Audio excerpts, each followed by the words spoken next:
ॐ नमः सिद्धेभ्यः। ॐ नमः सिद्धेभ्यः। ॐ नमः सिद्धेभ्यः। ॐ शुद्धात्मने नमः। नमो अरिहन्ताणं नमो सिद्धाणं नमो आयर्याणं नमो वज्रायाणं नमो लोये सौवसाहुनं परम भये सब खंडिके कर्म कांड समुदाय सहज अखंडित ज्ञानमय जयवन्ते जिनराय विघ्न हरन मंगल करन नमो सिद्ध सुखकार नेमि चंद जिन जगतपति साधु वचन गुणदार। सिद्धांत चक्रवर्ती आचार्य नेमिचंद ने इस गोमरसार कर्मकांड ग्रंथ की रचना की हुई है। उसी के आधार से पंडित टोडरमल जी ने इस सम्यक ज्ञान चंद्रिका कर्मकांड भाषा टीका लिखी है। इसमें बहुत सरल करके अर्थ समझाया है, क्योंकि मूल जो टीकाएँ संस्कृत टीकाएँ उसमें जो संतुष्टि है, बड़े बड़े गणित है, वो सब जगह है। टोडरमल जी की विशेषता ये रही कि उन्होंने जो बड़े बड़े जो गणित थे उसकी संतुष्टियाँ थी, सिंबॉलिक जो है उसका अलग अधिकार अंत में अलग से बता दिया, क्योंकि उसको देख के घबरा जाते, वो छोड़ देते, ये अपनी बस की बात नहीं करके बीच में तो उन्होंने कितने कैसे प्रयत्नपूर्वक पूरे ग्रंथों को इस तरह से भाषा टीका ने, उस जमाने की बोली भाषा, उन पर बहुत विरोध हुआ था, क्योंकि जो हमारा आगम है वो संस्कृत में और प्राकृत में शोभा देता है और आपने उसको क्या सादी भाषा में लिख दिया। बहुत विरोध हुआ था उनको। उनकी भावना क्या थी कि सामान्य से सामान्य जन भी इस विषय को समझे, भले 100% नहीं समझे, 1% भी समझे तो बहुत निहाल हो जाए, इसलिए उनकी भावना थी। इसमें इतना मैटर कि गणित नहीं समझता है, छोड़ दो, थोड़ा समझ में आएगा। बहुत सूक्ष्मता नहीं समझती, कोई बात नहीं है, थोड़ी तो स्थूल बातें तो ख्याल में आती है कि वो बहुत संक्लेश में स्थिति अधिक बनती है और विशुद्धि में कम बनती है, इतना तो है ना। किसकी कितनी बनती है वो जानने दो ना, हमें क्या लेना देना है। बुद्धि चलती है तो चलने दो, और नहीं चलती है तो थोड़ा बहुत तो ग्रहण हो सकता है कि नहीं सकता। और यहाँ नहीं बुद्धि लगाएगी, वो बुद्धि कहाँ जाएगी ना, बाहर इसका भला करूँ उसका बुरा करूँ उसमें लग जाएगी, और कुछ नहीं है। क्योंकि है बुद्धि तो कहीं ना कहीं तो लगती है, इसमें नहीं उपयोग लगाएगा। अगर हम घर में होते तो क्या करते पूरे 6 घंटे, 6 घंटे तो साध्य नहीं करते है ना। हाँ हाँ, टीवी के सामने चल जाते हैं। अभी हम यहाँ जो विषय देख रहे थे ना बंध के बारे में, हमने प्रकृति बंध की बात देखी और स्थिति बंध की बात देखी। अब अनुभाग बंध की चर्चा चल रही है। अनुभाग के बारे में जो कुछ टर्मिनोलॉजी है, अनुभाग किस में नापते हैं तो अविभाग प्रतिच्छेदों में नापते हैं। तो अविभाग प्रतिच्छेद यानी वो शक्ति किसके आधार से है, कर्म परमाणु के आधार से। तो कर्म परमाणु को वर्ग कहेंगे, जिसमें समान शक्ति है उसको वर्गणा कहेंगे। अनंत वर्गणाओं के समूह को स्पर्धक कहेंगे।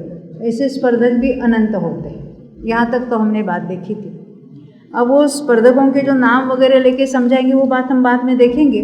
पहले हम जो पेज पढ़ रहे थे ना 182, वहाँ चलते हैं। इस प्रकरण में, बंध के प्रकरण में संक्लेश किसको कहेंगे, तीव्र कषाय, और विशुद्धि किसको कहेंगे, मंद परिणाम।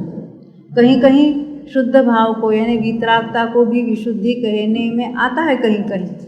ये हमें नक्की करना है कौन सी गाथा में कौन सा विषय चल रहा है और उसमें उसका क्या अर्थ है, ये हम बात देख रहे हैं। तो देखो 182 पेज पर आते हैं हम। हमने देखी थी कि तो 42 प्रकृतियाँ हैं, वो प्रशस्त प्रकृतियाँ हैं, और बंधने वाली जो 82 है 82 वो अप्रशस्त प्रकृतियाँ। उसके नीचे का पैराग्राफ 165 की टीका, पेज नंबर है 182, वहाँ से पढ़ेंगे हम। पुस्तक है आपके पास? हाँ, देखना, शेयर करना, किसी के पास देख लेना। देखो, उन 42 प्रशस्त प्रकृतियों में आतप, अभी कौन किसको बांधता है उसकी चर्चा है।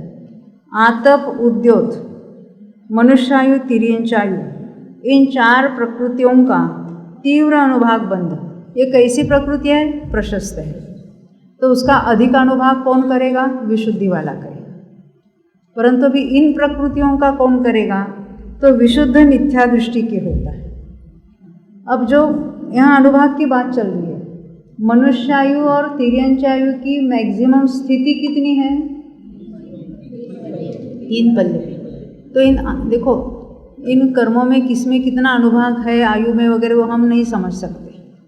अभी तक हम भी उसके बारे में केवल पढ़ लेते थे। परंतु ये नक्की है कि जितनी उत्कृष्ट आयु होती है ना, स्थिति, उतना ही उसका उत्कृष्ट अनुभाग होता है। देवायु का उत्कृष्ट अनुभाग कब होगा? जो 33 सागर की आयु बांधने वाला। नरकायु अप्रशस्त है, उसका उत्कृष्ट अनुभाग कहाँ होगा? 33 सागर की नरकायु बांधने वाला। मनुष्यायु का मैक्सिमम अनुभाग कब होगा? 3 पल्ले की आयु, वो स्थिति है परंतु अनुभाग भी उसका वहाँ पर होगा। तो 3 पल्ले की आयु कौन बांधता है? सम्य दृष्टि बांधता है कि मिथ्या दृष्टि? हमने देखा ना, भोग भूमि की आयु तो मिथ्या दृष्टि बांधता है। तो यही बात यहाँ कही। अब आतप को कौन बांधेगा? सम्य दृष्टि के मिथ्या दृष्टि? क्योंकि आतप की बंधे विच्युति कहाँ देखी? पहले गुणस्थान में देखे ना, एक केंद्रीय स्थावर आतप देखा था कि नहीं? याद किया था हमने। तो मिथ्या दृष्टि बांधेगा और उत्कृष्ट अनुभाग कौन बांधेगा? मिथ्या दृष्टि पर विशुद्ध वाला, यथायोग्य विशुद्धि वाला उसका बांधेगा। इसका अर्थ है। उद्योग भी किस कहाँ तक बनती है? बंधे विच्युति कहाँ देखी थी, याद है? दूसरे में, यानी वो भी मिथ्या दृष्टि उसका उत्कृष्ट अनुभव को बांध सकता है। ये उसकी बात है। कौन बांधेगा क्या है? तो जो विशेषता है, हम आपको पूछते हैं कि उद्योग को उत्कृष्ट कौन बांध सकता है? जो मिथ्यात्व अवस्था में जिसकी विशुद्धि ज़्यादा में ज़्यादा है, कौन होगा वो? हाँ हाँ, 7वें में जाने वाला। तो क्या 7वें में जाने वाले अंत तक उद्योग बन सकती है? क्योंकि बंधापसरण आपने पंचलब्धि सीखी है। प्रायोगिक लब्धि में बंधापसरण में उसको तिर्यंच गति उद्योग का बंध रुक जाता है, लास्ट तक नहीं होता है। परंतु 7वें नरक में ये विशेषता है कि 7वें नरक का मिथ्या दृष्टि जीव मनुष्य गति बांधता ही नहीं है, तिर्यंच गति बांधता है। तो 7वें नरक में जो औपशमिक सम्यक तो प्राप्त करने वाला है, वो करण लब्धि के अंत समय तक तिर्यंच गति बांध सकता है और वहाँ वो उद्योग का बंध करेगा तो मैक्सिमम अनुभव होगा। ख्याल में आती है बात? उदय की बात नहीं, बंध की बात चल, बंध की बात चल, बंध बात। अब हम आगे बढ़ते हैं। देखो, ये हमने पढ़ा ना अभी, विशुद्ध मिथ्या दृष्टि वो कौन सा है, कहाँ है, हमने आपको जो नमूना बताया। परंतु सम्य दृष्टि इसको नहीं बांध रहा है, मिथ्या दृष्टि बांध रहा है। आप कहेंगे मनुष्यायु का तो देव भी बांधते हैं, सम्य दृष्टि भी मनुष्यायु को बांधते हैं। पर सम्य दृष्टि देव मनुष्यायु बांधेंगे तो मैक्सिमम कितनी बांधेंगे? 1 करोड़ पूर्व की बांधेंगे। उसका अनुभाग ज़्यादा होगा कि 3 पल्ले वाले का अनुभाग ज़्यादा होगा? 3 पल्ले। इसलिए यहाँ कहा मिथ्या दृष्टि उसको बांधता है, ये उसका अर्थ है। भावभाषण बिल्कुल नहीं होगा क्योंकि उसका भावभाषण करने के लिए अनुभाग के बारे में बहुत, हम अभी तक 12 साल तक तो हमने धवला जयधवला महाधवला पढ़ा और अभी फिर दोबारा धवला पढ़ रहे गए 2 साल से, अभी जाके थोड़ा थोड़ा भावभाषण होने लगे क्योंकि उसके अनुभाग के महादंडक है। दंडक का अर्थ होता है लिस्ट, उसकी कौन सी प्रकृति के कितना अनुभाग हो सकता है, यानी उत्कृष्ट अनुभाग का जो, जिसको अल्पभूत्व कहते हैं, सबका उत्कृष्ट अनुभाग एक साथ हम कंसिडर करेंगे तो किसका उत्कृष्ट अनुभाग कम है, किसका अधिक है, किसका अधिक है, उससे किसका अधिक है, ये सारे अल्पभूत्व होते हैं। जगन्य की भी आपस में कंपैरिजन करके उसमें बात बताती है और इनका जो आप कहेंगे भाव वासन बिल्कुल नहीं होता है। अनुभाग के विषय में तो हम कुछ नहीं कह सकते, अभी भी थोड़ा थोड़ा प्रकाश पड़ने लगा है, परंतु हाँ ऐसी बात नहीं है, क्योंकि अनुभाग की बात अलग होती है। क्योंकि कौन से प्रकृति का अनुभाग कितना होगा ये हम तर्क से नहीं निकाल सकते, इसलिए कहा उन्होंने भाव वासन नहीं होते। बात सही है, वो तो अभ्यास से ही उसमें थोड़ा कुछ अंदाज़ा लगा सकते हैं। इतनी बात बताए ना, उत्कृष्ट आयु है तो उसका उत्कृष्ट अनुभाग है, आयु में तो इतना ही समझ लो। फिर देवायु का अनुभाग ज़्यादा होकर मनुष्य आयु का होगा तो उसकी कंपैरिजन अभी मत करना, वो अनुभाग के जो अल्पभूत्व है वो बात अलग है। अब अवशेष 38 प्रकृतियाँ, क्योंकि 42 प्रकृतियाँ शुभ प्रकृतियाँ देखी थी, बाकी जो है उसका तीव्र अनुभाग बंध यानी उत्कृष्ट अनुभाग बंध विशुद्ध सम्य दृष्टि के होता है। विशुद्ध शब्द क्यों डाला? क्योंकि सम्य दृष्टि के हर समय उसकी विशुद्धि नहीं है, उसकी भी जो कषायों की मंदता तीव्रता उसके योग्य होती रहती है। तो सम्य दृष्टि पर अधिक से अधिक विशुद्ध होगा, और जहाँ उनकी बंध होता होगा वहाँ उसकी मैक्सिमम अनुभाग बंध हो जाएगा। अब 183 पेज पर आते हैं, देखो सम्यक दृष्टि के 38, कौन सी 38? वो 4 छोड़कर बाकी 42 टोटल प्रशस्त प्रकृतियाँ, उसमें से तीव्र अनुभाग बंध कहा। उनमें से मनुष्य गति मनुष्यागत्यानुपूर्वी, ये कौन सा समय दृष्टि बांधेगा? 4 गतियों में से देव और नार की समय दृष्टि बांधेगी, क्योंकि मनुष्य समय दृष्टि तो हर समय देवगति को बांधते हैं, तिर्यंच समय दृष्टि भी हर समय देवगति को बांधे। तो मनुष्य गति बांधने वाला समय दृष्टि कौन है? देव और नार की। अब पढ़ेंगे आगे। तो मनुष्य गति मनुष्य गत्यानुपूर्वी, औदारिक शरीर औदारिक अंगोपांग, वज्रुषभ नाराज सहनन, इन 5 का तीव्र अनुभाग बंध कौन करेगा? अनंतानुबंधी की विसंयोजना में जीव जो 3 करण परिणाम करता है। 3 करण का अर्थ होता है अधकरण, अपूर्वकरण और अनिवृत्तिकरण। उसमें से अनिवृत्तिकरण के अंतिम समयवर्ती विशुद्ध देव और नार की असंयत समय दृष्टि करते हैं। इसका अर्थ समझ में आता है? अनंतानुबंधी की विसंयोजना कौन कर सकता है? समय दृष्टि करते, बरोबर है। कौन से गति का? जो अभी नारकी को भी लिया, अनंतानुबंधी की विसंयोजना, चौथे वाला, 5वें वाला, 6ठे वाला, 7वें वाला। अब ये तो मनुष्यों में तो सभी गुणस्थान हो गए। तिर्यंच भी कर सकता है, अरे चौथे गुणस्थान वाला नारकी भी कर सकता है, 7वें नरक का नारकी भी अनंतानुबंधी की विसंयोजना कर सकता है, क्योंकि सम्य दृष्टि तो है चौथे गुणस्थान वाला। और फिर अंतरंग शुद्धोपयोग में 3 करण परिणाम रूप उसकी विशुद्धि और बढ़ी, उस समय वो अनंतानुबंधी के परमाणु सारे नष्ट हो जाते अन्य रूप होकर। तो ये विसंयोजना वाला किसी ने पूछा था, केवल द्वितीयोपशम में और क्षायिक सम्यक के काल में होता है, ऐसा है? वहाँ तो होता ही होता है, परंतु अन्यत्र भी होता है। जैसे सम्यक तो अनेकों बार होकर छूटता है, वैसे इस जीव ने तो अनंतानुबंधी की विसंयोजना भी असंख्यात बार होकर छूट सकती है। हो लिया ऐसा कार्य विशुद्धि में, फिर भी परिणाम ऐसे बिगड़ सकते हैं कि फिर मिथ्यात्व में जा सकता है, फिर उसके साथ वो संयोजन यानी उसका बंध उदय सब चालू हो जाता है। क्योंकि नारकी और देव समय दृष्टि इसका बंध करते हैं। तो उत्कृष्ट अनुभाग कब बांधेंगे? जब विशुद्धि मैक्सिमम होगी। तो सम्य दर्शन होने के बाद विशुद्धि कब मैक्सिमम होगी? करण परिणाम में।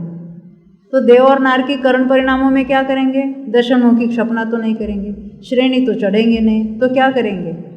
अनंतानुबंधी की विसर्जना करेंगे।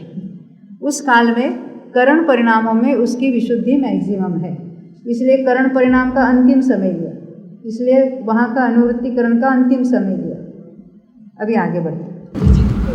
थोड़ा सा जब पहली बार सम्यक दर्शन किया तभी तो अनंतानुबंधी की विसंयोजना हो जाती है ना ना ना ना पहली बार सम्यक तो प्राप्त किया तो क्या किया उसने? वो 3 का उपशम किया, औपशमिक समय दर्शन प्राप्त हुआ। और अनंतानुबंधी का क्या किया उसने? अप्रशस्त उपशम किया है। अप्रशस्त उपशम का अर्थ है उसकी जो निषेक रचना थी ना सत्ता में, जो अनंतानुबंधी रूप से उदय में आती थी, अब एक समय ऊपर वो पड़े हैं और किस रूप से उदय में आएंगे? चौथे वाला है तो अप्रत्याख्यान प्रत्याख्यान संज्वलन रूप होकर उदय में आएंगे। पांचवे वाला है तो केवल प्रत्याख्यान रूप से उदय में आएगा, और मुनिराज है तो संज्वलन रूप से उदय में आएगा एक समय के लिए। पर एक के समय के ऊपर उसकी सत्ता पड़ी है, भले वो औक्षमिक समय दृष्टि हो या वैदिक समय दृष्टि। जब विसंयोजना करता है तो सत्ता के सारे के सारे अंत कोड़ा कोड़ी प्रमाण निषेकों में जितना मटेरियल पड़ा है अनंतानुबंधी का, वो सारा का सारा अन्य रूप टर्न होकर नष्ट हो जाता है, उसको विसंयोजना कहते हैं। और वो अंतर्मुहूर्त में ये कार्य होता है। इसकी उद्वेलना हो सकती है कि नहीं हो सकती है फिर बाद में? इसको उद्वेलना नहीं कहते। उद्वेलना वाली प्रकृति अलग है। अनंतानुबंधी की विसंयोजना के बाद उसका फिर बंध और उदय होता है, उसको संयोजना कहते हैं। विसंयोजना हुई थी, उसको संयुक्त होना कहते, उस सहित हो जाते हैं। लेकिन वो मिथ्यात्व में आने पर ही होनी चाहिए, आने पर ही संयोजना हो जाएगी। संयोजना। हाँ, मिथ्यात्व में आने पर। ये जो मिथ्यात्व में आया है उसका और अनंतानुबंधी की संयोजना का काल अंतर है कुछ? अनंतानुबंधी की विसंयोजना करने के बाद हो सकता है कि 2 66 सागर प्रमाण काल तक सम्यक्त्व में रहा बिना अनंतानुबंधी के, और फिर बाद में भी मिथ्यात्व में आया। हो सकता है कि विसंयोजना की, अंतर्मुहूर्त बीत गया, परिणाम बिगड़ गए, मिथ्यात्व में आ गया। कभी भी आ सकता है। विसंयोजना की अभी मिथ्यात्व में नहीं आएगा ये बात नहीं है, क्योंकि मिथ्यात्व, सम्यक प्रकृति पड़े हैं, उनका जब तक क्षय नहीं होता है तब तक उदय के चांसेस है। वो कर्म के कारण नहीं, जीव के परिणाम के कारण। पर वहाँ निमित्त रूप से कर्म हाजिर है अभी। जीव परिणाम करेगा तो वो हाजिर है उदय होने के लिए। हमें लगता है कि नहीं उसका उदय हुआ इसलिए जीव मिथ्यात्व में गया, ऐसा बिल्कुल नहीं है। ये दोनों एट ए टाइम होने वाली बात है। यानी पराधीनता से जो मिथ्यात्व में नहीं जा रहा है, स्वयं के ही अपने परिणाम बिगड़ने से जा रहा है। मिथ्यात्व और अनंतानुबंधी का दोनों का अविनाभावी संबंध हो गया एक तरह से। अविनाभावी संबंध कैसे कहेंगे आप? किस अपेक्षा से? उदय की अपेक्षा के बंध की अपेक्षा? बंधे की अपेक्षा से। तो दूसरे गुणस्थान में क्या है? अगर अविनाभावी होता तो दूसरे गुणस्थान में मिथ्यात्व नहीं, अनंतानुबंधी है। अपवाद स्थिति छोड़ के बाकी इसको अपवाद नहीं कहते। अनंतानुबंधी और उससे कारण बंधने वाली 25 प्रकृतियाँ ही अलग हैं, और मिथ्यात्व के कारण बंधने वाली 16 प्रकृतियाँ अलग हैं। हमने कल ये भी देखा था बहुत बार, विसंयोजना करने वाला मिथ्यात्व में आता है, नया बंध करेगा, पर आवली काल तक उसमें कोई उदय भी नहीं होगा, कुछ नहीं, उदीर्णा से उदय भी नहीं होगा। तो आवली काल तक बंध किससे हो रहा है? अनंतानुबंधी का भी बंध मिथ्यात्व के कारण हो रहा है, और बाकी भी जो प्रकृतियाँ बन रही है वो मिथ्यात्व के कारण ही बनती है। पहले गुणस्थान में मिथ्यात्व के कारण बंधने वाली प्रकृतियाँ हमने देखी 16, याद है ना सबके कि भूल गए? याद है। वो मिथ्यात्व अकिंचित है कर कहने वाले अभी एक बार कह चुके हैं, अभी पीछे कैसे हटेंगे? ऐसा है, क्योंकि ऐसे कहने वालों के शिष्य हमसे मिलते हैं, हमसे बातें भी करते हैं, हमसे प्रश्न भी पूछते हैं, करणानी योग की बात हो, हमारे पुस्तकें मंगवाते हैं, DVD मंगवाते हैं, बहुत प्रेम से बातें करते हैं। हमने उनसे पूछा कि आपके पर्टिकुलर गुरु ने ऐसा क्यों कहा, तो फिर इन्हें कई बात की नहीं, वहाँ सामने वाले जीव कोई अलग थे, उनको समझाने के लिए ऐसे हुए वैसे हुए। वो भी जानते हैं कि ये बात गलत प्रस्तुत हुई है, और एक बात गलत प्रस्तुत हुई है तो हमने गलती की, ऐसा कौन कबूल करेगा? तो मिथ्यात्व अकिंचित कर है ऐसा कहने वालों का कथन गलत है। अरे वो तो मुख्य कल्प्रिट है ना, बंध का हेतु में पहला नाम तो मिथ्यात्व का, और वो अकिंचित कर यानी उससे बंध नहीं होता कहना कितनी बात बड़ी, बहुत बड़ी भूल है। समझ में आती है ना? आगे ये हम आए थे 183 पेज पर। देवायु का तीव्र अनुभाग देखो, देवायु मैक्सिमम कितनी बनती है? 33 सहित बंध अप्रमत्त गुणस्थानवर्ती करता है, क्योंकि ज़्यादा विशुद्धि कहाँ है? अप्रमत्त, क्योंकि छठे में बंध चालू किया 7वें तक चलता रहता है ना, और उसका तीव्र अनुभाग बंध मैक्सिमम कहाँ होगा? 7वें में, वहाँ विशुद्धि ज़्यादा है। अवशेष 32 प्रकृतियों को शपक श्रेणी वाला जीव तीव्र अनुभाग सहित बांधता है। अवशेष 32 यानी 8वें के छठे भाग में हमने कितने की बंध विच्छित्ति देखी थी? छठे भाग में निद्रा प्रचला थी तो अशुभी थी। हम प्रशस्त प्रकृतियाँ देख रहे हैं, 30 की देखी। तो 30 की 30 शुभ है कि अशुभ है? अशुभ कौन कौन सी है? एक उपघात अशुभ है, वर्णादि में शुभ अशुभ दोनों है, परंतु हम वर्णादि के एक उपघात तो अशुभ ही है। तो यही कहते हैं तीव्र अनुभाग सहित बांधता है, यानी वो तो 8वें के छठे भाग में उसका जो अनुभाग बंद हो रहा है वहाँ पर उसकी बात है। तो जो शपक 10वें में बांधता है, कौन से? साता वेदनी है, उच्च गोत्र है, यश कीर्ति है, उसका अनुभाग ज़्यादा कहाँ बंधेगा? 10वें तक बनती है ना, 10वें में बंधेगा, मैक्सिमम अनुभाग तभी बंधेगा। ये उसका अर्थ होता है। यहाँ नीचे लिखा देखो 183 पेज 167 की गाथा का टीका। अपूर्वकरण के छठवें भाग में 30 प्रकृतियाँ विच्छित्ति रूप हुई, उनमें से उपघात को छोड़कर 29, क्योंकि उपघात ये अप्रशस्त प्रकृति है, और उच्च गोत्र यश कीर्ति साता वेदनीय सब मिलकर उपरोक्त अवशेष 32 प्रकृतियाँ जानना। वो क्षपक श्रेणी वाला बांधता है, जनरल में कह दिया। अभी जो 8वें गुणस्थान में बंध विच्छित्ति होती है वो 8वें में उत्कृष्ट अनुभाग बंधेगी। आगे चलकर यश कीर्ति उच्च गोत्र साता वेदनीय ऊपर बनते हैं तो उनको ऊपर बंधेंगे वो, ये उसका अर्थ होता है। अभी अप्रशस्ति की बात है। अप्रशस्त का उत्कृष्ट अनुभाग कौन बांधेगा? संकलेश वाला बांधेगा कि विशुद्धि वाला बांधेगा? हाँ, अप्रशस्त, फिर से सुनना, प्रशस्त का उत्कृष्ट अनुभाग देखा ना, विशुद्धि में बंधेगा। अप्रशस्त का उत्कृष्ट वो विशुद्ध कैसे बांधेगा? संकलेश पर, क्योंकि अप्रशस्त का मैक्सिमम बंध, पहले प्रशस्त का मैक्सिमम वो विशुद्धि में, अप्रशस्त का मैक्सिमम अनुभाग संकलेश में। अभी स्थिति की बात नहीं सोचना है, अनुभाग की सोचना है। जैसे असाता वेदनीय का तीव्र अनुभाग बंध कौन करेगा? अति संकलेश वाला, संगी पंचेंद्रिय मिथ्या दृष्टि जो है, समझ में आते? अब मनुष्य वाला जो कोई नरक गति का तीव्र बंद कर रहा है वो तो इसको भी बांधेगा, असाता वेदनीय को। ये कह रहे देखो 82 अप्रशस्त, उसका भी हिसाब लगाए। जीव गति का जीव भी कर सकता है। कौन सा? ये असाता का उत्कृष्ट और अपना अनुभाग असाता का बंध करेगा तीव्र संकलेश में, परंतु वो कब? एकेंद्रीय जाति के बंध के साथ कर सकता है। मरकर अभी एकेंद्रीय में जाने वाला जीव है वो कर सकता है। प्रश्न इसलिए होगा क्योंकि लेस्या वो शुभ भी बताते हैं। हाँ, इनका ये प्रश्न है शुभ लेशा में इतना बंध कैसा होगा? तो शुभ लेशा वाला देवों की तो एक पीत लेशा ही है, तो पीत लेशा वाला देव एकेंद्रीय जाति का बंध कर रहा है, और वो मिथ्यात्व का भी 70 कोड़ाकोड़ी सागर का बंध कर रहा है, और एकेंद्रीय का भी 20 कोड़ाकोड़ी सागर का बंध कर रहा है। परंतु पीत लेशा वाला मनुष्य कितना बंद करेगा किसी भी का? वो तो देवगति के बिना दूसरी कोई गति भी नहीं बांधेगा। पीत लेशा वाला मनुष्य और तीर्यंश, इतना ही नहीं, वो अंत कोड़ाकोड़ी का ही बंद करेगा, उससे ऊपर किसी भी प्रकृति का भले शुभ हो या अशुभ हो वो बंद करेगा ही नहीं।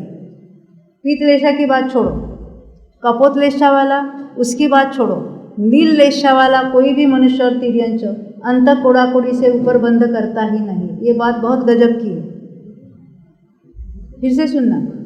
तो क्या नील लेशा में उत्कृष्ट बंध नहीं होगा? होगा।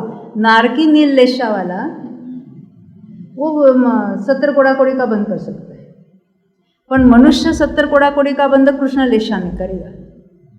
अभी उसमें बहुत विशेष है, अभी क्या करें, क्योंकि देवों की अपनी ही लेशा है, वहाँ उनके संकलेश हो गए पीत लेशा वाले के, तो वो एकेंद्रीय का बंद करेंगे। पद्मलेशा वाले जो उत्कृष्ट संकलेश करेंगे तो पंचेंद्रीय तीर्यंश गति का बंद करेंगे, क्योंकि उनको एकेंद्रीय जाति बनती नहीं है, उनके भी तीव्र संकलेश हो गए। हाँ, पर ऊपर शुक्ल लेशा वाले कितना भी संकलेश विशुद्धि क्यों न करे, उनके तो अंत कोड़ाकोड़ी का बंध होगा।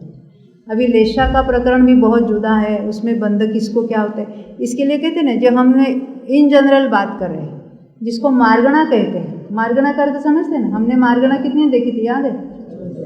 ये कौन सी गति में, कौन सी इंद्रिया वालों के क्या होगा, कौन सी काय वाले को क्या होगा, कौन सी योग वालों के कौन से बंद हो गए, कौन सी लेशा वाले, ये बहुत विस्तार है।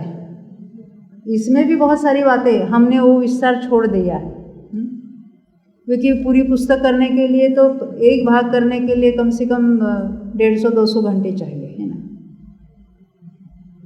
और ये एक एक लाइन पढ़ने लायक है, और पढ़ो जाके, क्योंकि अभी पुस्तकें आपके हाथ में है, तो घर में जाके वो दीवार पर वो मिला ऊपर जाके कपट के ऊपर रखने के लिए नहीं है, आपको इसको पढ़ना है। ख्याल में आती है बात। पुस्तकें छपवाने से और ध्यान देने से कुछ नहीं होने वाला है, हम स्वयं पढ़ेंगे तो ही। और हमें आगे की पीढ़ी की चिंता मत छोड़ो, अपना कल्याण करो। हाँ, लोग क्या कहते हैं, अरे ग्रंथ नहीं ले जाएंगे, असाधना हो जाएगी। क्यों? हमारे बाद कौन पढ़ने वाला है? जब साड़ियाँ खरीदती है तो हमारी बेटियाँ तो साड़ी पहनने वाली नहीं है, तो कभी ऐसा लगता है कि हम साड़ी पहनते हैं, साड़ियाँ खरीदी कि हमारे बाद कौन? अरे ड्रेस भी तो हमारे ड्रेस थोड़े बच्चे पहनने वाले, उनको नई फैशन चाहिए, उनका साइज जुदा होगा, उनके चॉइस जुदी होगी, तब कोई चिंता नहीं करेगा कि ये कपड़ों की असाधना हो जाएगी, क्यों हम खरीद करते हैं।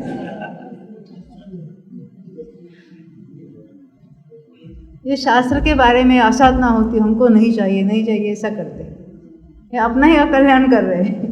अरे जानो तो सही कि इसमें कितना माल भरा है। और ये सब इंटरेस्टिंग बात है। हम अभी जंप कर रहे हैं बहुत फास्ट, और थोड़े टाइम में बहुत विषय कवर कर रहे हैं, इसलिए आपको इतना कठिन लग रहा है। देखो, हम शिखर जी जाते तो क्या करते हैं, हम गए थे ना, तब मेरी जेठानी भी, हम सब बहुत बड़ी फैमिली वाले सब एक साथ, तो नीचे रोना चालू कर दिया उन्होंने। ऊपर देखी थी, अरे बाप रे, ये शिखर कहाँ है और हम कब चढ़ेंगे। तो हमने बोला नीचे, पैर के नीचे की ज़मीन देख के चलो, एक पैर आगे डालना है, बस इतना ही देखो, कितना डालते हैं, कितना जाना है, कुछ मत सोचो। सामने की ज़मीन दिख रही है, हाँ, एक पैर आगे चला सकते हैं, बिल्कुल चल सकते हैं, तो चलो ऐसा। तो चलते चलते चलते पहुंच जाएंगे एक दिन। तो हम क्या कहते हैं, पुस्तक पहले से ऐसा देखते हैं, अरे बाप रे।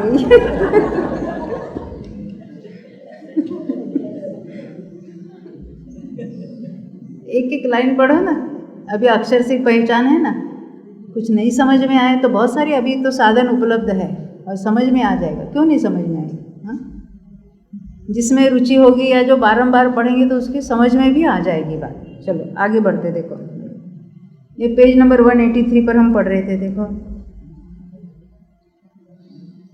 तो 82 अप्रशस्त प्रकृतियों का बंध कौन करेगा, तो मिथ्या दृष्टि ही उसका तीव्र अनुभाव बंद करेगा। उनमें से मिथ्यात्व गुण स्थान में जिन 16 प्रकृतियों की विच्छित्ति कही थी, याद है ना? कौन बताना चाहते हैं? याद है? कहाँ गए प्रवीण, याद है? 16 प्रकृतियाँ। पहला नाम बोला मिथ्यात्व, हुंडक संसार। हाँ, ये जो हमने 16 देखी थी, अभी उसके बारे में बात करें। उनमें से सूक्ष्म, साधारण और अपर्याप्त आदि अंतिम 9 प्रकृतियों को, जो आपने पूछा था इसी ऑर्डर से क्यों याद करना, अंतिम 9 कहने से वो कोई भी आगे पीछे बताएंगे तो अंतिम 9 कैसे कहेंगे। तो अंतिम 9 कहने से पहले कौन सी थी? 9, 9, 7, 16।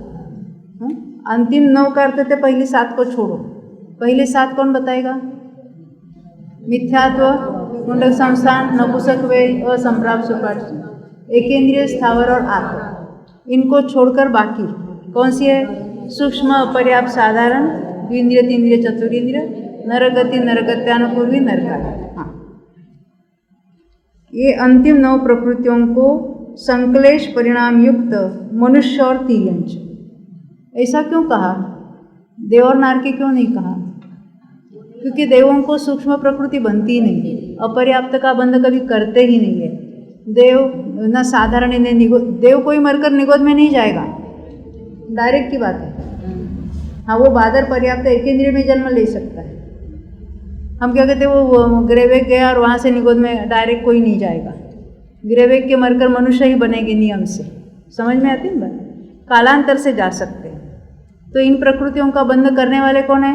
मनुष्य और तिर्यंच। और वो भी अनुभाग ज़्यादा कब बांधेंगे? तीव्र संक्लेश में, यही कहा है। और मनुष्यायु तिर्यंचायु को अभी वो कौन सा? विशुद्ध मनुष्य और तिर्यंच तीव्र अनुभाग सहित बांधता है, क्योंकि मनुष्यायु तिर्यंचायु के उत्कृष्ट अनुभाग कब होता है? 3 पल्ले वाले। उसको कौन बांधेगा? मिथ्या दृष्टि बांधेगा। तो आयु अधिक कौन बांधेगा? विशुद्ध काल में मनुष्यायु तिर्यंचायु के लिए। एकेंद्रिय स्थावर इन 2 प्रकृतियों का संक्लेश परिणाम का धारी और आतप का विशुद्ध परिणाम का धारी देव अपनी आयु के 6 महीने अवशेष रहने पर तीव्र अनुभाग बांधता है। इसका अर्थ ये है, एकेंद्रिय का बंध मैक्सिमम कौन करेगा? देव करेगा, क्योंकि देवों के संक्लेश में एकेंद्रिय पर्याय बंधेगी। मनुष्य को संक्लेश में तो नरक गति बंधेगी, ये उसका अर्थ होता है। तो एकेंद्रिय का तीव्र अनुभाग कौन करेगा? वो अप्रशस्त प्रकृति है, तो देव कब करेगा? संक्लेश में करेगा। परंतु आतप ये शुभ प्रकृति है, तो कंपैरेटिवली उसकी विशुद्धि है। एकेंद्रिय जाति तो बांध रहा है, परंतु एकेंद्रिय जाति को बांधते बांधते आतप भी बांध रहा है, यानी उतनी तो थोड़ी विशुद्धि ज़्यादा है, ऐसा वहाँ ले लेना। आगे बढ़ते हैं 184 पेज पर। ये 7वें नरक में उपशम सम्यक्तों के सन्मुख हुआ विशुद्ध मिथ्या दृष्टि जीव उद्योत प्रकृति को तीव्र अनुभाग से, अभी हमने इसकी चर्चा की थी, क्योंकि मिथ्या दृष्टि है, सासाधन वाले है, 7वें नरक वाले जीव, वो तो तिर्यंच गति का ही बंध करते हैं। 7वें नरक में मनुष्य गति का बंध मात्र सम्य दृष्टि जीव करेंगे, ये नियम है। पहला नरक, दूसरा नरक, तीसरा नरक है, मनुष्य गति कौन बांधता है? सम्य दृष्टि तो बांधता ही बांधता है, मिथ्या दृष्टि भी बांधेगा। यानी मिथ्या दृष्टि जीव आइदर मनुष्य गति या तिर्यंच गति बांधते रहते हैं। 7वें नरक का नियम क्या है? मिथ्या दृष्टि है तो मनुष्य गति बांधेगी ही नहीं, तिर्यंच गति का ही बंद करेगी। तो जब वो सम्यक्तों के सन्मुख हुए हैं, विशुद्धि बहुत बड़ी है, फिर भी वो तिर्यंच गति बांधे। आपने पंचलब्धि के शिविर में थे आप, तो हमने देखा था प्रायोगिक लब्धि में ही तिर्यंच गति, निज गोत्र वगैरह बांधना, ये तो बाकी जीवों के लिए तो प्रायोगिक लब्धि के काल में ही रुक जाता है, बंधापसरा में हमने देखा था। परंतु नरकों में वो नहीं रुकेगा, वो अंतिम समय तक बनता रहेगा, ये उसका अर्थ है। क्योंकि अति विशुद्ध के उद्योत प्रकृति का बंधन नहीं होता है। असंप्राप्त सृपाटी का सहनन तिर्यंच गति, तिर्यंच गत्यानुपूर्वी प्रकृतियों को देव और नार की मिथ्या दृष्टि तीव्र अनुभाग सहित बांधते हैं। वो एकेंद्रिय को बांधने वाला तो तिर्यंच गति को भी तीव्र अनुभाग वाला बांधेगा, पर ऊपर के देव जो है वो पंचेंद्रिय जाति के साथ बांधेंगे, पद्मलेशा वाले। नारकी के तो बनते ही बनते हैं। अवशेष 68 प्रकृतियों को चारों गतियों के संक्लेश परिणाम के धारक मिथ्या दृष्टि ही बांधते हैं। अब आगे देखते हैं। अप्रशस्त वर्णादि 4 जघन्य अनुभाग की बात है। जघन्य अनुभाग अप्रशस्त प्रकृतियों का कब बंधेगा? फिर से हमने क्या देखा? अप्रशस्त प्रकृतियों की बात चल रही है, उसका तीव्र अनुभाग संक्लेश वाला बांधता है। तो अप्रशस्त प्रकृतियों का जघन्य अनुभाग कौन बांधेगा? विशुद्ध जीव बांधेगा। यहाँ तक समझ में आई? देखो, अप्रशस्त वर्णादि 4 बंध विच्छित्ति कहाँ है? 8वें में है। उपघात 8वें में, ज्ञानावरण 5 10वें में, अंतराय 5 दर्शनावरण 4 निद्रा प्रचला 8वें में, 8वें के पहले भाग में, हास्यरति भयजुगुप्सा 8वें के 7वें भाग में, पुरुष वेद 9वें का भाग पहला, संज्वलन कषाय 4 अपने अपने पोजीशन पर। इन 30 प्रकृतियों का अभी उनकी स्थिति वहाँ जघन्य बन रही थी। ये अप्रशस्त प्रकृतियाँ है तो उनका अनुभाग भी वहाँ जघन्य बंधेगा। अपनी अपनी बंध विच्छित्ति जहाँ होती है वहाँ इनका जघन्य अनुभाग बंद होता है। ये समझने में आसान हो रही ना। अभी पहले हमने स्थिति की बात देखी थी। स्थिति में क्या देखना है? वो प्रशस्त हो या अप्रशस्त हो। जघन्य स्थिति कब बनती है? विशुद्धि ज़्यादा है, प्रशस्त हो या अप्रशस्त हो। स्थिति अधिक कब बनती है? संक्लेश ज़्यादा। अनुभाग के विषय में अभी थोड़ा सोचना है। वहाँ प्रशस्त प्रकृतियों के बारे में अलग रूल है, अप्रशस्त के लिए अलग है। पहले हमने प्रशस्त की बात की। प्रशस्त यानी पुण्य प्रकृतियाँ। पुण्य प्रकृतियों में अधिक अनुभाग कब बंधेगा? विशुद्धि ज़्यादा। पुण्य प्रकृतियों में कम अनुभाग कब बंधेगा? संक्लेश ज़्यादा। अब मिथ्या दृष्टि बांधता है कि समय दृष्टि, वो हमको जरा सोचना है वहाँ पर। अब अप्रशस्त प्रकृति की बात करते हैं। अप्रशस्तियों प्रकृतियों का जघन्य अनुभाग कहाँ होगा? विशुद्धि के। और उत्कृष्ट अनुभाग संक्लेश में। समझ में आई इतनी बात? यहाँ जो प्रकृतियाँ है वो ऊपर के गुणस्थानों में भी बंधने वाली ऐसी प्रकृतियाँ ली है। अप्रशस्त होते हुए भी ज्ञानावरण है, दर्शनावरण है, अंतर है, वो 10वें तक बनती है।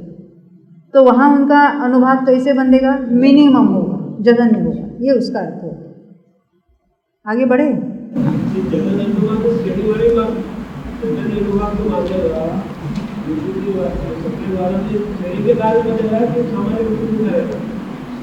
सामान्य व्यक्ति सामान्य मीडियम अनुभाग बांधेगा। अभी जघन्य अनुभाग कौन बांधेगा? जहाँ विशुद्धि मैक्सिमम है। विशुद्धि मैक्सिमम कहाँ है? श्रेणी में है। अभी तो हमने देखा ना। हाँ, देखो आगे देखते हैं। ये नीचे की लाइन 184 पेज पर। अनंतानुबंधी कषाय 4, स्त्यान वृद्धि 3 और मिथ्यात्व, ये 8 मिथ्यात्व गुणस्थान में जघन्य अनुभाग कहाँ बंधेगा? इसकी बात चल रही है। उसका अनुभाग मिथ्यात्व गुणस्थान में। अप्रत्याख्यानावरण कषाय 4 असंयत में, प्रत्याख्यानावरण कषाय 4 देश संयत में। ये 16 प्रकृतियाँ जो जीव इन गुणस्थानों में संयम गुण धारण करने के सन्मुख हुआ है। अभी इसका अर्थ देखते हैं। पहले कौन से देखिए? अनंतानुबंधी, स्त्यान वृद्धि वगैरह, वो बंध विच्छित तो दूसरे में है, परंतु दूसरे में जितना अनुभाग बंधेगा उससे भी जघन्य अनुभाग कब बंधेगा? पहले गुणस्थान से 7वें में जाने के सन्मुख वाला जीव, तब उसका जघन्य अनुभाग बंध होगा। क्योंकि हम देखते हैं ना, करण लब्धि के अंतिम समय तक मिथ्यात्व और अनंतानुबंधी का बंध है। जो पहले से 7वें में जाएगा उसका वहाँ मिनिमम अनुभाग बंधेगा। ये उसका अर्थ होता है। ख्याल में यही बात। हाँ, भले उसकी बंध विच्छित्ति दूसरे में है, पर दूसरे गुणस्थान में उसका अनुभाग इतना जघन्य नहीं होगा।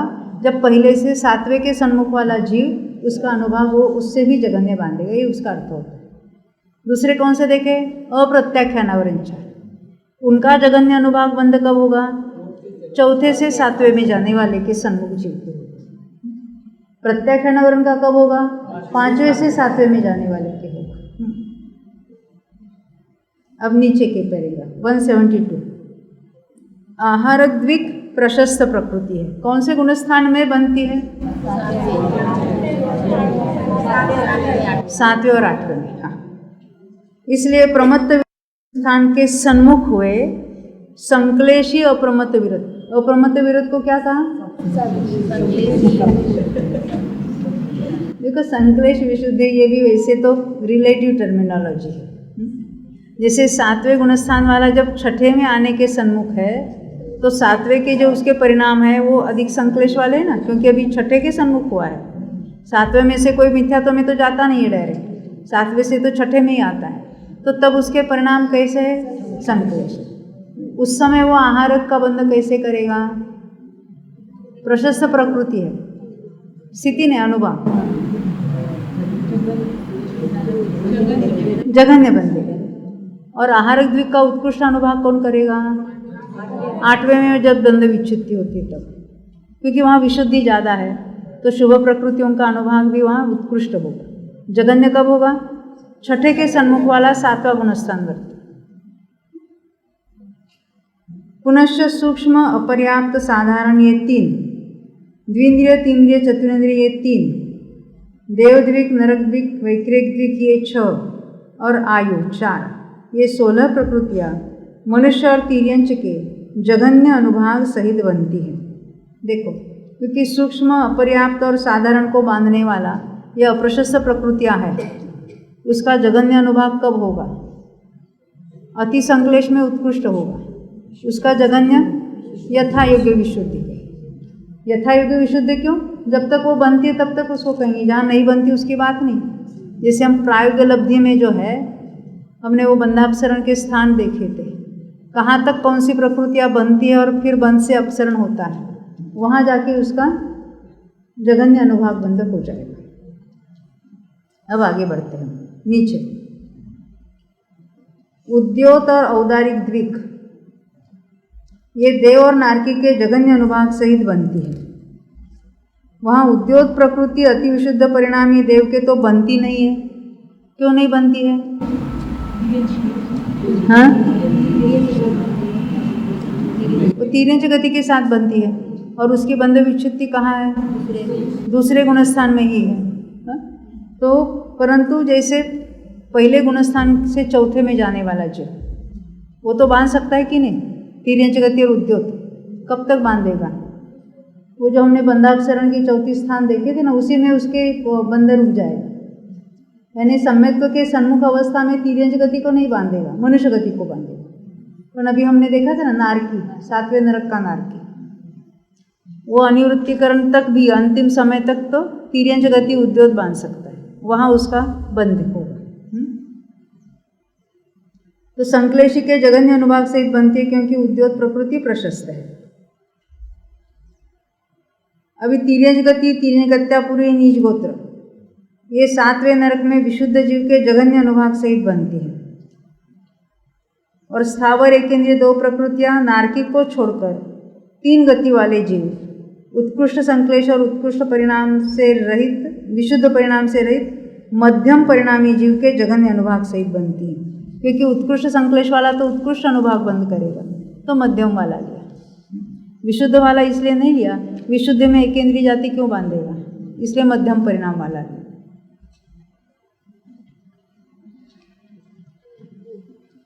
अब ये थोड़ा छोड़ देते हैं क्योंकि बहुत सारे डिटेल में एक एक प्रकृति का नाम लेकर ये बातें बताई है। अभी जरा ये अनुभाग की चर्चा करते हुए देखो,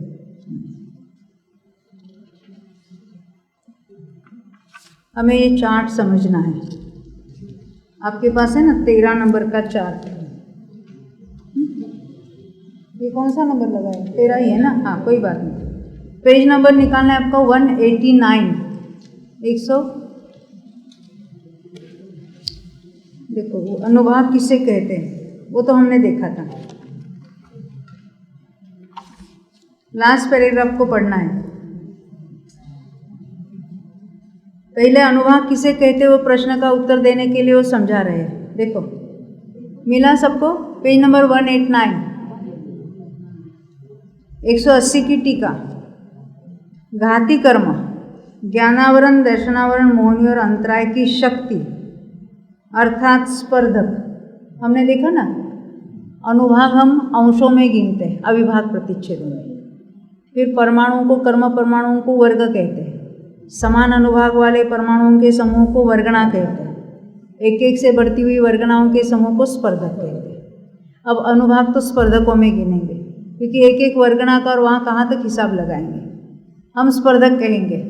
तो स्पर्धकों के यहाँ 4 भेद बताए जाएंगे, बिल्कुल मिनिमम अनुभाग, अधिक अनुभाग, अधिक अनुभाग, अधिक अनुभाग। वही बात यहाँ बता रहे।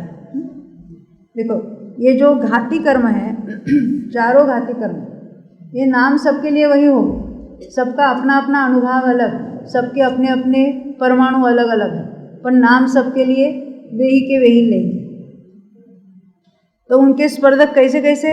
लता, दारू, अस्थि, शैल की उपमा वाले, उसकी उपमा दी है। क्यों? लता कैसी होती है? एकदम बेल नरम होती है। दारू का अर्थ कौन सा? वो मध्य वाली दारू नहीं, हाँ सूखी लकड़ी, उसको दारू कहते हैं। वो दारू हल्दी वगैरह आपने नाम सुना होगा ना। हाँ, ये दारू का अर्थ होता है सूखी लकड़ी। हाँ। अस्थि यानी हड्डी हड्डी, और शैल ये पत्थर। जैसे एक से दूसरा, दूसरे के तीसरा कैसा है? एकदम स्टिफ है। वो बेल कैसी है? ऐसा ही हम लपेटे तो भी इतनी नरम है, अब लपेट सकते हैं। और दारू यानी सूखी लकड़ी, वो ऐसे उसको बेंड वैसा नहीं हो जाएगी। अस्थि हड्डी वो तो बहुत कठिन है, हो सकता है उसको तो जैसे कालांतर में उसको कर सके। और पत्थर कैसा हुआ, बिल्कुल उसको हम ऐसा बेंड नहीं कर सकते। ये कैसे है, कठिनाई के अपेक्षा से अधिक कठिन है। अब यहाँ क्या हमको समझाना है, अनुभाग को समझाना है। लता वाले ने एकदम मंद अनुभाग वाले, दारू वाले ने उससे और ज़्यादा अनुभाग वाले, अस्थि भाग वाले ने उससे भी और अनुभाग ज़्यादा है, और शैल वाले कैसे, अत्यंत तीव्र अनुभाग वाले। ज्ञानावरण के अपने अलग है, मोहनी के अपने अलग है, अंतराय के अपने अलग अलग, सबके नाम वे ही के वे हो गए। तो वहाँ लता अर्थात बेल, दारू अर्थात काष्ठ, अस्थि अर्थात हड्डी और शैल अर्थात पाषाण पर्वत जैसे क्रम से उत्तरोत्तर यानी एक से दूसरा अधिक कठिन है, कठोरता युक्त है, वैसे स्पर्धक अर्थात बरगणाओं के समूह, उसको स्पर्धक कहा था। लता भाग, दारू भाग, अस्थि भाग और शैल भाग इस तरह 4 प्रकार के हैं। कौन से 4 प्रकार देखे हमने घाती कर्मों में? लता, दारू, अस्थि, शैल। कौन से? शैल, बहुत अच्छा। उनमें अनुक्रम से अपने फल देने की शक्ति रूप अनुभाग अधिक जानना। तो मिथ्यात्व में कैसा सबसे अधिक अनुभाग वाले कौन से हो गए? शैल, तीव्र मिथ्या दृष्टि, है ना। हम देखते हैं ना, अरे वो तो शास्त्र सुनने के लिए भी राजी नहीं हो गए। कोई सुनाने जाए तो गर्म मिजाज वाले एकदम भड़क जाएंगे, होता है ना, देखे कि नहीं आपने? नहीं देखे? अच्छा है। अभी उसमें हम जरा ये इसके नाम यहाँ देखते हैं। देखो आपके सामने जो निषेध के अंदर आपने बताया था, हाँ। हर निषेध के अंदर सभी प्रकार के, हाँ, हर निषेध के अंदर सभी प्रकार के स्पर्धक होते हैं। हाँ, तो अभी जो आपने बताया कि मिथ्यात्व का जब तीव्र उदय होगा उसके भी निषेध के अंदर सभी प्रकार के स्पर्धक पाए जाएंगे। सभी प्रकार के यानी कौन से हो गए? मतलब ये जो अपना ये शैल, अस्थि, दारू वाला, दारू का एक भाग। हाँ, दारू, शैल और अस्थि वाले। दारू का बहुभाग ऊपर का। हाँ, दारू का बहुभाग और अस्थि और शैल वाले पाए जाएंगे। हाँ, तो अगर ये तीव्र मिथ्या दृष्टि है तो एक ही विषय के अंदर ये सब पाए जाएंगे, तो उसकी मात्रा ज़्यादा होगी, हम ऐसे समझ सकते हैं शैल की मात्रा ज़्यादा होगी उदय अनुभाग? नहीं, किस रूप से उदय हो रहा है, क्योंकि सत्ता में तो सब रूप से पड़ा है अनुभाग, पर अनुभाग जब अभी उदयोन्मुख जो निषेक है, वर्तमान का निषेक, किस अनुभाग रूप से उदय में आ रहा है। जैसे सत्ता में तो सारे अनुभाग पड़े, कभी तीव्र अनुभाग बांधा था, कभी कम। जब तक वो अनुभाग का घात नहीं करता है तब तो वो अनुभाग बना रहता है। हाँ, उसके तो विशुद्धि के काल में उसी अनुभाग का घात भी कर सकता है, पर यथा योग्य सत्ता में पड़ा है अनुभाग। अब वो जीव यहाँ तत्व विचार में लग रहा है या आत्मसन्मुख परिणाम करता है, तो वो जो उदय में आते आते कैसे आएगा, किस रूप से उदय में आएगा? मंद रूप से उदय में आएगा। हाँ, मंद होकर लता रूप होने वाला नहीं है, वो सर्वघाती है। सर्वघाती कितना भी मंद हो जाए, सर्वघाती ही रहता है। क्या कहा? मिथ्यात्व कितना भी मंद हो जाए तो भी वो सम्यक्त्व का घात ही करेगा। अभी उसका अनुभाग अनंत गुना घटकर जब सम्यक मिथ्यात्व होता है, और सम्यक मिथ्यात्व अनंत गुना घटकर सम्यक प्रकृति होता है, वो सम्यक प्रकृति वो सम्यक्त्व का घात करने के लिए समर्थ नहीं है। पर मिथ्यात्व कितना भी उसका अनुभाग कम हो जाए, वो तो पूरा ही का पूरा घात करने वाला है। आप तो 7वें अधिकार में कहते हो ना, सूक्ष्म मिथ्यात्व भी टालने योग्य, उसका ये अर्थ होता है। मिथ्यात्व का उदय है नहीं, जीव मिथ्यात्व परिणाम कर रहा है, ये उसका अर्थ होता है। निषेक में तो सारे पड़े हैं, निषेक में पड़े हैं, पर किस रूप में उदय में आते हैं, वो जीव के परिणाम के अनुसार उसमें उदय में भी परिवर्तन होता है। ऐसा हो सकता है कि ये दारू का बहुभाग अस्थि शैल रूप से उदय में आ जाए, वहाँ पर वो तीव्र करता है, संक्लेश परिणाम होता है, तो उस रूप से उदय चलता रहता है। क्योंकि जिसका तीव्र अनुभाग है, जिसके पास लाख रुपए, वो हम 1 2 3 4 से गिनेंगे कि नहीं गिनेंगे? जहाँ तीव्र अनुभाग पड़ा है, उनके तो मंद से लेकर उसको गिनते हैं, वो सारे अनुभाग वहाँ पड़े हैं। पर जहाँ बड़ा वो तीव्र अनुभाग का काम कर रहा है, तो सब उस रूप कहलाएंगे, उसका उदय कहलाएगा। देखो अभी यहाँ देखते हैं, हमने ये 4 नाम देखे ना, जो बोर्ड पर देख लेना जरा आपके। देखो घाती कर्मों के नाम 4 क्या देखे हमने? हाँ, नीचे से ऊपर हम पढ़ेंगे। नीचे का अर्थ क्या है? वो मंद अनुभाग वाले। तो ये नीचे लिखा है लता भाग वाले, फिर दारू, अस्थि और क्षय। अभी हमने इसमें वो देशघाती सर्वघाती का यहाँ अभी विभाजन नहीं किया है, वो दूसरे चार्ट में देखेंगे। अब यहाँ हम अघाती कर्मों में देखते हैं। अघाती कर्मों में 2 प्रकार होते हैं। कौन से? प्रशस्त यानी पुण्य प्रकृतियाँ भी होती है, अप्रशस्त यानी पाप प्रकृतियाँ भी होती है। तभी पुण्य प्रकृतियों के नाम उसमें भी 4 नाम देंगे। पुण्य प्रकृति है पर वो एकदम कम अनुभाग वाली, तो वो कैसी कहे लगे? गुड़, फिर खांड, शर्करा, अमृत, ये कैसे अधिक अधिक मिठास वाले पदार्थ हैं। ऐसे ही ये जो अधिक अधिक अनुभाग वाले हो गए, जैसे अभी हमने आपको देखा था कि सातावेदनीय का उत्कृष्ट अनुभाग बंधो प्रशस्त प्रकृति है ना, कहाँ पर देखा था? अभी 10वें गुणस्थान में देखा। वो कैसा अनुभाग बंध होगा? अमृत वाला, जिसको चतुस्थानिक कहते हैं। इसको अर्थ होते चतुस्थानिक, वो चारों का अर्थ होता है ये अमृत वाला बंध हो रहा है। उसमें तो ये सारे पड़े ही है, क्योंकि 1 2 3 4 वहाँ से गिनते हैं, तो वो चतुस्थानिक कहलाएगा। अभी सुन लो नाम केवल ऐसा। हाँ, अब हम अप्रशस्त की बात करते हैं। अप्रशस्त में मंद अनुभाग वाला अप्रशस्त, तो उसका नाम क्या लिखा है वहाँ? नीम कहो या नींब कहो, एक ही बात है। फिर कांजीर, ये कड़वाहट की अपेक्षा अधिक है। कांजीर समझते? वो चिरायता या क्या कहते हैं आप? कड़वा, करिया। तो करिया एक गुजराती में अलग नाम है, मराठी में अलग नाम है, और हिंदी में क्या कहते हैं? काली जीरी क्या कहते हैं? हाँ, वो कड़वी जो होती है ना। हाँ, वो समझ लेना अपने अपनी भाषा में। हाँ, पिया ना कभी वो उसका काढ़ा बना के। तो ये हमने क्या है, ये तो हमें उसके उदाहरण लेने से, उसके जो उपमा देनी है। नीम, कांजीर, विष और हलाहल जो तीव्र विष जो है वो एकदम कड़वा है। टेस्ट किसने किया है?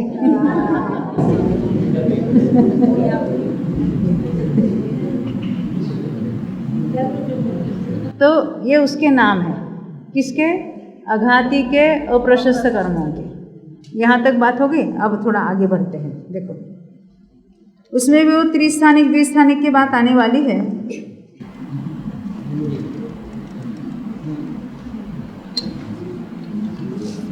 देखो पेज नंबर 190।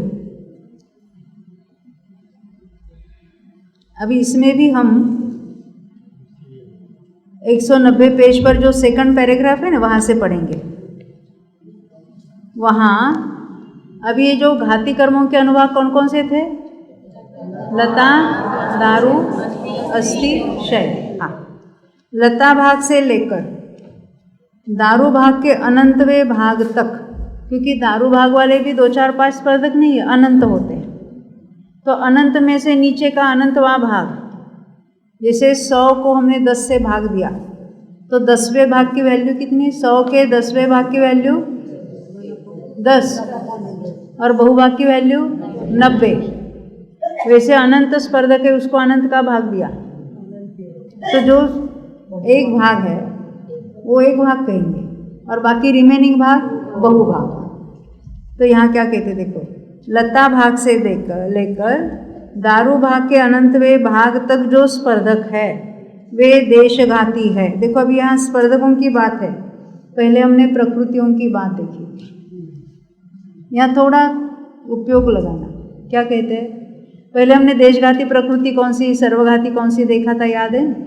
बाकी तो भूल जाओ। ज्ञानावरण की बात करते, मति ज्ञानावरण, श्रुति ज्ञानावरण, अवधि ज्ञानावरण, मनपरि ज्ञान, ये प्रकृतियाँ कैसी है?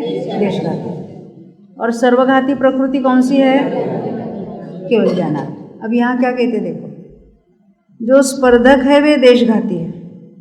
अब देशघाती स्पर्धक और सर्वघाती स्पर्धक ऐसी बात आएगी, तो देखो एक बात ख्याल में रखना, जो सर्वघाती प्रकृतियां हैं उसके सभी स्पर्धक सर्वघाती होते हैं। क्या कहा?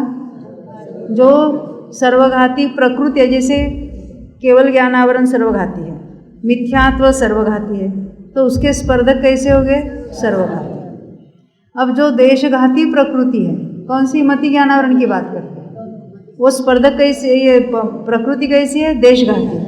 उसमें स्पर्धक कैसे हैं? दोनों, देशघाती भी है और सर्वघाती भी। तो उसमें लता वाले भी हो गए, दारू वाले भी हो गए, शैल वाले, सभी कुछ हो गए। अभी उसकी बात हम यहाँ पढ़ेंगे। तो कहते लता भाग से लेकर दारू भाग के अनंतवे भाग तक जो स्पर्धक है वे देशघाती है। इनका उदय होते हुए भी आत्मा का गुण प्रकट रहता है, यानी वो पूरा घात करने में समर्थ नहीं, इसलिए देश यानी पार्शल घात करते हैं। दारू भाग के अनंत भागों में से एक भाग को छोड़कर, उसको क्या कहेंगे? बहुभाग से लेकर ऊपर 80 भाग और शैल भाग के जो स्पर्धक है वो कैसे है? सर्वघाती है। इनका उदय होते हुए आत्मा के गुण का अंश भी प्रकट नहीं होता। जैसे केवल ज्ञानावरण वो सर्वघाती है, तो केवल ज्ञान का अंश तो प्रकट होगा नहीं, बिल्कुल केवल ज्ञान बिल्कुल नहीं है, ये उसका अर्थ होता है। तो मिथ्यात्व ये कैसी है? सर्वघाती है, तो उसका बिल्कुल थोड़ा प्रकट है मिथ्यात्व, तो थोड़ा सम्यक तो होगा, तो कहते बिल्कुल नहीं, ये उसका अर्थ है। अभी ये देशघाती और सर्वघाती के लिए हम टेबल पर देखेंगे, पर थोड़ी देर के बाद हम देखेंगे।